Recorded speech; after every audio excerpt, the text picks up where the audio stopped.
नमस्कार दोस्तों, मैं विनोद निश्चल आपका स्वागत करता हूं। तो फिल्म प्रोडक्शन में जिस पर हम पहले चर्चा कर रहे थे, उसी के बारे में उस चर्चा को आगे बढ़ाते हैं। फिल्म प्रोडक्शन 3 पार्ट में हम बांटते हैं पूरे प्रोडक्शन को। एक प्री प्रोडक्शन बोलते हैं, जिसमें हम पूरा होमवर्क करते हैं, सभी चीज़ें इसमें लॉक करते हैं और पूरी तैयारी शूट से पहले की कंप्लीट कर लेते हैं। सेकंड पार्ट शूट हो जाता है, जिसके अंदर हमारा पूरा ड्यूरेशन, सब प्लान, टाइम प्लान सब तैयार हो जाता है कि हमारा शूट एक फिल्म के लिए 30 दिन रहने वाला है, 40 दिन रहने वाला है या जितने दिन भी रहने वाला है। उसके बाद पोस्ट प्रोडक्शन का तीसरा पार्ट होता है। तो इन तीनों पार्ट्स को हम जोड़कर एक फिल्म का बजट बन जाता है। जनरली मैं जैसा सोचता हूँ कि हम एक एग्ज़ाम्पल लेते हैं कि हमारे पास 5 करोड़ का एक बजट है मीडियम फिल्म बनाने के लिए। अगर 5 करोड़ रुपया कंप्लीट हमारे पास है और उसके बाद और पैसा नहीं है, तो हमें उसमें से लगभग 40% 35% पैसा फिल्म प्रमोशन और डिस्ट्रीब्यूशन के लिए चाहिए होगा।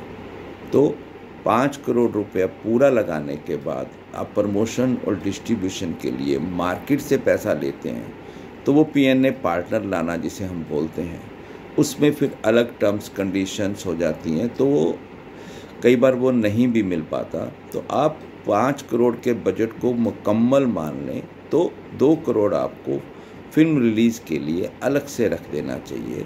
तो फिल्म का बजट 3 करोड़ में आपको कंप्लीट करना पड़ेगा, अगर 5 करोड़ रुपए आपके पास टोटल है। तो वो 3 करोड़ जो हमारे हाथ में है, उसमें से इस साइज़ की फिल्म के लिए कम से कम अच्छी फिल्म बनाने के लिए 40% पैसा सिर्फ कास्टिंग के लिए रखना पड़ेगा, स्टार कास्ट के लिए। अगर हम 3 करोड़ रुपए में कम बजट रखते हैं कास्टिंग का और प्रोडक्शन बजट ज़्यादा कर देते हैं, तो मार्केट में सेल वैल्यू नहीं आ पाएगी, तो वापस हम प्रॉब्लम में आ जाएंगे।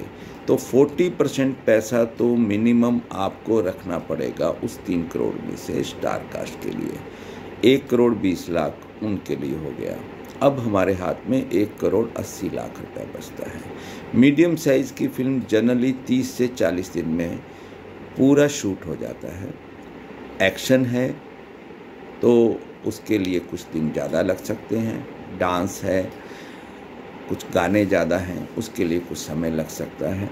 तो 35 से 40 दिन का एक बजट वो बनाया जाता है। तो आपके पास पूरी क्रिएटिव टीम, आपकी टेक्निकल टीम, लोकेशन में जो भी प्रॉपर्टीज़ आपको चाहिए, जैसे बंगलो चाहिए आपकी शूट के लिए या कोई भी लोकेशन या परमिशन किसी को आउटडोर शूट के लिए, और उसका कितने दिन का शूट है उसके हिसाब से एकोमोडेशन, फूड, ये बेसिक चीज़ें हमको चाहिए होती हैं।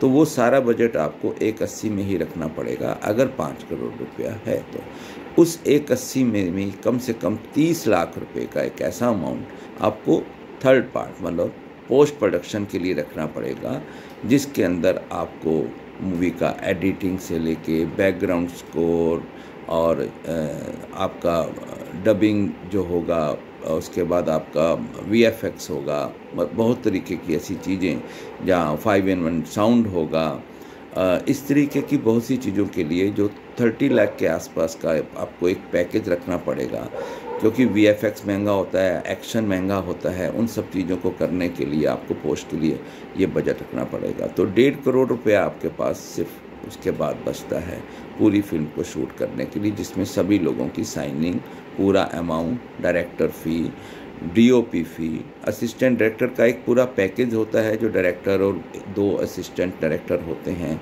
या जो भी लोग उनके साथ हैं, डीओपी उसकी एक टीम होती है। और उसके बाद इसमें होने वाले खर्चे होते हैं, जैसे आपका कोई शूट ऐसा है जहाँ क्राउड रिक्वायर्ड है, तो क्राउड भी आपको लेना पड़ता है, उसका भी एक चार्ज होता है। आपको कुछ प्रॉपर्टीज़ लेनी पड़ती हैं जो आपको रिक्वायर्ड हैं आपके पूरे शूट के लिए, उसका एक्सपेंस होता है।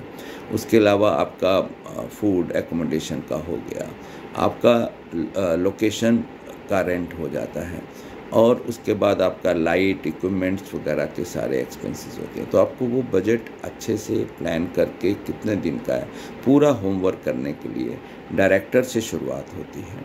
डायरेक्टर के साथ में एक आपका डीओपी, डायरेक्टर डीओपी की एक किस्म से आप माने कि एक ऐसा उन दोनों का सामंजस्य होता है कि आपको डायरेक्टर की मर्ज़ी से ही डीओपी लेना चाहिए, क्योंकि उनको एक दूसरे का विज़न समझना बहुत ज़रूरी है। उनको आप अलग अलग ना लें और उन दोनों को एक कॉम्बिनेशन में ही लें, ताकि आपकी फ़िल्म का रिज़ल्ट अच्छा आए। कि जो डायरेक्टर सोच रहा है, डीओपी उसको निकाल रहा है, उसको कौन सा कैमरा कितने क्लोजअप में लेना है, क्या एंगल लेना है, ये बहुत सी चीज़ें हैं। उसके लिए उन दोनों का कॉम्बिनेशन, और इन सारे कामों को करने के लिए आपको एक एग्जीक्यूटिव प्रोड्यूसर रखना पड़ेगा, ईपी जिसे हम बोलते हैं। उस ईपी का काम शुरू हो जाता है डायरेक्टर सबसे पहले, डायरेक्टर के बाद उनका एक कॉन्सेप्ट आपका भी हो सकता है, डायरेक्टर का भी हो सकता है, और मार्केट से भी आप किसी अच्छे राइटर का कॉन्सेप्ट ले सकते हैं। कॉन्सेप्ट के साथ में उसके ऊपर पूरी स्क्रिप्ट लिखना और डायलॉग्स का काम होता है। अब उन सब चीज़ों को जब शुरू से डायरेक्टर इन्वॉल्व हो जाता है उसकी राइटिंग में, तो वो अपना विज़न और राइटर का विज़न मिलाकर एक प्रोजेक्ट खड़ा कर लेता है, और आपको वो उसके बाद नरेशन देने की स्थिति में होता है। और उसमें अलग अलग एक सीन को एक अच्छा डायरेक्टर कई तरीके से कर सकता है, ये उसका विज़न है। और वो चीज़ कितनी इफ़ेक्टिव रहेगी फिल्म के हिसाब से, वो देखना भी डायरेक्टर का काम होता है। देखिए, फिल्म बनाते वक्त कोई भी किसी भी किस्म का सब्जेक्ट आप ले सकते हो। वो सब्जेक्ट जो कॉन्सेप्ट है, उस कॉन्सेप्ट के ऊपर अगर वो स्टोरी लाइन बेहतर नहीं भी लग रही है, तो भी जो ट्रीटमेंट एक डायरेक्टर का होता है, अगर वो उस पर संतुष्ट है, अगर वो बता देता है कि ये विज़न है उसका और इस तरीके से इस फिल्म का फील आएगा, तो वो फिल्म एक एंटरटेनिंग बन सकती है। और हमारी इंडस्ट्री में आज अगर आप फिल्म बिजनेस के अंदर हैं और मूवी बनाते हैं, तो आप कुछ भी सब्जेक्ट लेकर आएँ, अगर वो एंटरटेनिंग नहीं है तो इस इंडस्ट्री में उस मूवी बनाने का कुछ ज़्यादा मतलब नहीं रहता कमर्शियली। आप कोई भी बात अपनी कहें, कितनी भी गंभीर बात अपनी कहें, पर आपको एंटरटेनमेंट वे में ही कहनी पड़ेगी। एग्ज़ाम्पल बहुत हैं, जैसे पीके जैसी फिल्में। मैं ये नहीं कहता कि आप सारी मूवीज़ कॉमेडी ही बना दें, आप कोई भी ट्रीटमेंट दें, बट वो या तो उसमें इंटरेस्ट ऐसा आना चाहिए, थ्रिल हो, मिस्ट्री हो, सर्कमस्टांसिस जैसे बने, घटनाक्रम स्पीड से चेंज हो, बहुत सी चीज़ें उसके अंदर आती हैं जिसको आपको वो डायरेक्टर अब ही समझ पाता है, और डायरेक्टर आपको उसका विज़न बता भी देता है, और आपको उसको समझना वो कैसा है। ज़रूरी नहीं है जो शॉट वो सीन वो ले रहा है। बहुत बार प्रोड्यूसर गलती करते हैं, अरे ये सिंपल सा सीन, इसका क्या होगा, ये शॉट लेने का क्या फ़ायदा है। डायरेक्टर उसको कहाँ पर जाकर जोड़ेगा, क्या उन सीन्स को, वो एक बेहतर सीन दर सीन लेता चला जाता है अपने विज़न से, और बाकी जो फिल्म कंप्लीट होता है वो एडिट टेबल पर ही होता है। तो वहाँ जाके समझ में आना शुरू होता है कि एक डायरेक्टर कहना क्या चाहता है। आपको सिर्फ एक आइडिया लग सकता है। इसमें जो बेहतर अलग से जो स्पाइस डालते हैं वो आर्टिस्ट होते हैं। आपके नए आर्टिस्ट हैं तो उनका अच्छे से होमवर्क होना चाहिए, वर्कशॉप होना चाहिए उनका, ताकि वो उस कैरेक्टर के अंदर ढलें और उसको वैसा ही रूप दें जैसा एक डायरेक्टर सोच पा रहा है। देखिए, एक स्क्रिप्ट अगर तैयार हो गई तो आप ये अच्छे से समझ लें कि एक डायरेक्टर उसको पर्दे में उतार 50 से 60% तक भी रिजल्ट ले आता है स्क्रिप्ट के ऊपर, तो एक अच्छा डायरेक्टर की ही निशानी होती है। क्योंकि एक आइडिया आना और आइडिया के बाद स्क्रिप्ट लिखने में भी बहुत फ़र्क पड़ जाता है। स्क्रिप्ट लिखना और उसके बाद उसको पर्दे पे उतारने के लिए शूट करने में बहुत फ़र्क आ जाता है। फिल्म किधर की किधर पहुंच जाती है अगर एक अच्छा तजुर्बा एक डायरेक्टर का ना हो। तो डायरेक्टर आता है, डायरेक्टर के साथ में डीओपी 2 लोग हो गए, उसके साथ ईपी एग्जीक्यूटिव प्रोड्यूसर, इन 3 लोगों की टीम को लेकर बाकी आप मार्केटिंग एजेंसी और साथ में एक डिस्ट्रीब्यूटर को भी साथ में लेते हैं तो बहुत अच्छा है। नहीं तो आप ये 3 लोग लेकर सबसे पहले लोकेशन फाइंड आउट करना शुरू करें और वो रेकी पे जाएं, और डीओपी अपने विजन से और डायरेक्टर अपने विजन से स्टोरी के अकॉर्डिंग उस लोकेशंस को फाइनल करें, वहाँ की कुछ परमिशंस लेनी है वो परमिशंस लें और उस तरीके से उसको पूरा फाइनल करके एक डेट फिक्स करना शुरू कर दें। जैसे आज से 2 महीने बाद एक शूट टाइम है, उसमें मौसम, चीज़ें, बहुत सी चीज़ें काउंट होती हैं, तो वो उसी हिसाब से उसको प्लान करना शुरू किया जाता है। उसी हिसाब से आपको इक्विपमेंट और बाकी सब चीज़ें, कैमरा, वो सब चीज़ों को बुकिंग करके रखना पड़ता है। अगर आप वहाँ का क्राउड है तो सारा मैनेजमेंट, ये सब चीज़ें ईपी ही आपको करके दे देगा, आपको पूरा फिल्म का प्लान, बजटिंग, कॉस्ट, ये सब चीज़ें करके देगा।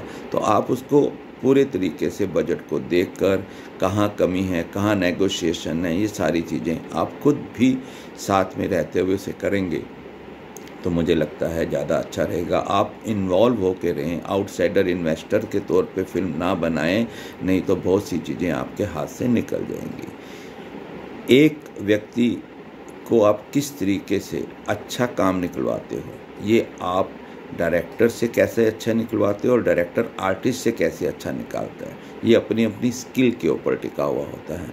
तो शुरुआत हुई एक डायरेक्टर से, डायरेक्टर के बाद एक आइडिया को लेकर उसकी स्क्रिप्ट, अगर कोई रेडी स्क्रिप्ट है तो उसकी नरेशन, नरेशन के बाद उसका विज़न, एक स्टोरी लाइन फाइनल, एक स्क्रिप्ट फाइनल, फिर उस स्क्रिप्ट के हिसाब से उसके आर्टिस्ट, कैरेक्टर्स, जो भी लोग हैं, लोकेशन, उनका एक बजट फाइनल करने के बाद आप उसके लिए रेकी, उसकी लोकेशन फाइनल, और उसके बाद स्टार कास्ट को आपने देखना है। अगर डायरेक्टर नया है तो बड़ी स्टार कास्ट लाने में आपको दिक्कत आएगी, क्योंकि एक बड़ा आर्टिस्ट तभी आता है जब या तो प्रोडक्शन हाउस नोन हो, इन्वेस्टर स्ट्रॉन्ग हो, वो प्रोफाइल होना चाहिए।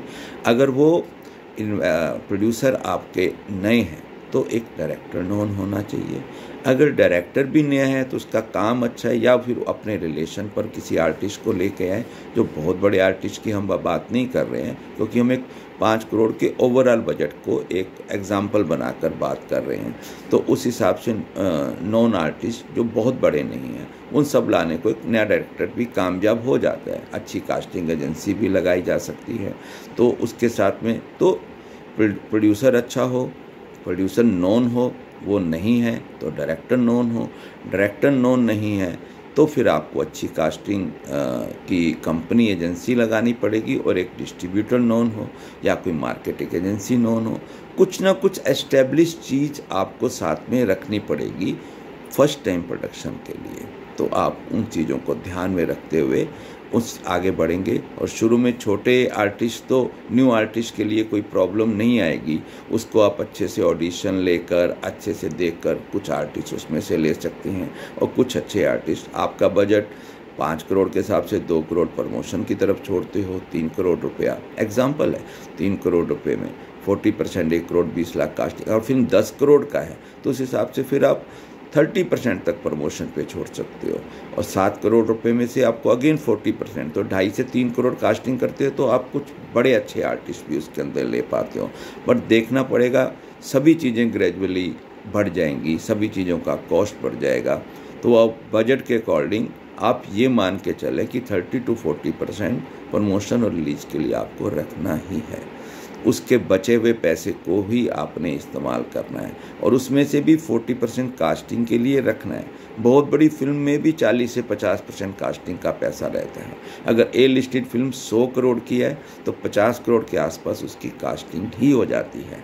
30-35 का प्रोडक्शन होता है, 15-20 का उसका प्रमोशन और रिलीज़ होता है।